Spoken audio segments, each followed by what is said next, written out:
Hurricanes. Hurricane is one name for a tropical cyclone.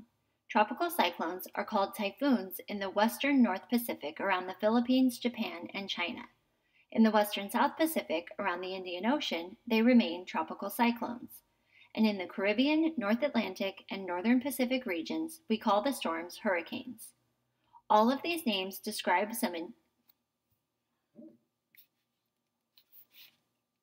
Hurricane is one name for a tropical cyclone.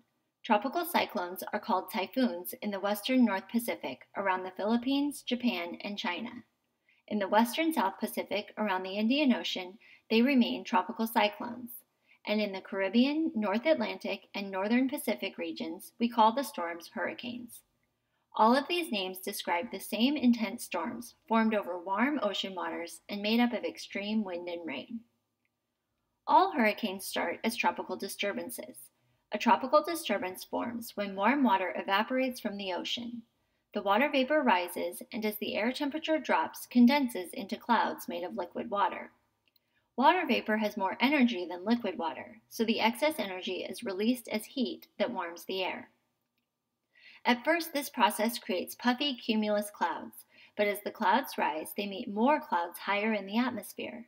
These clouds combine to form dark gray cumulonimbus clouds full of even more water droplets. Inside the clouds, warm air rises to form updrafts, and cool air sinks, forming downdrafts. The downdrafts carry rain down through the cloud. All of the moving air and water molecules build up electrical charges inside the cloud. These charges can lead to a thunderstorm full of lightning. When the winds within the tropical disturbance reach 23 miles per hour, scientists classify it as a tropical depression. At 39 miles per hour, it becomes a tropical storm, and at 74 miles per hour, it becomes a tropical cyclone or hurricane. For a hurricane to form, the top 150 feet of the ocean water must be at least 80 degrees Fahrenheit because of the evaporation of warm ocean water fuels the storm. Then, the heat released when the water vapor condenses into liquid water continues to power the wind within the storm. The winds in a hurricane come from low pressure in the center of the storm. Air molecules always move from areas of high pressure to areas of low pressure. The winds spin as a result of the Coriolis effect. The Earth spins on an axis, so ocean surface water and air molecules are deflected to the right in the northern hemisphere and to the left in the southern hemisphere. A hurricane in the northern hemisphere will rotate counterclockwise due to the Coriolis effect. Hurricanes are giant storms. They can be 200 miles in diameter and 9 miles tall. Scientists organize hurricanes into 3 regions. The outer region is the largest part of the storm. It is about 130 miles wide, with winds pushing toward the center of the hurricane.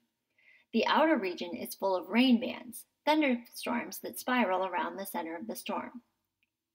The second region is called the eye wall of the storm. It is only about 10 miles thick. The eye wall contains the strongest winds and most torrential rainfall of a hurricane. It surrounds the interior region of the hurricane that scientists call the eye. The eye is around 20 to 40 miles wide. It contains clear skies and warm temperatures. The low atmospheric pressure inside the eye of a hurricane drives the winds around it. Scientists use the Saffir-Simpson hurricane scale to classify hurricanes.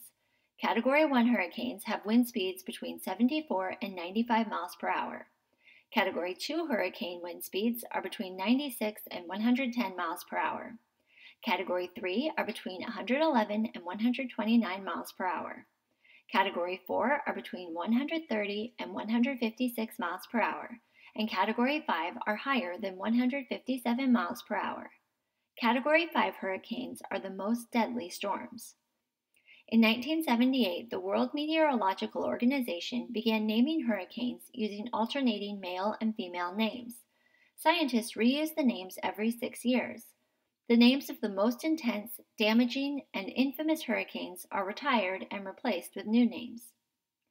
When hurricanes reach land, the effects are devastating to people living along the coast.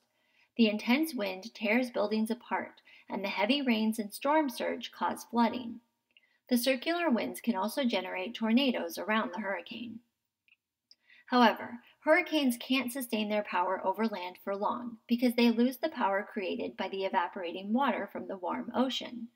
Hurricanes will also fall apart if they move over colder water. Hurricane season in the Northern Hemisphere for the Atlantic Ocean runs from June 1st to November 30th because the ocean water is the warmest during this time. To protect the people living in Florida and along the Gulf Coast of Mexico, scientists use weather satellites to spot and track forming hurricanes. The National Oceanic and Atmospheric Administration also sends out special weather planes that fly inside a hurricane to gather information about the storm. This information helps scientists make predictions about the storm, about what the storm will do, and teaches them more about hurricanes.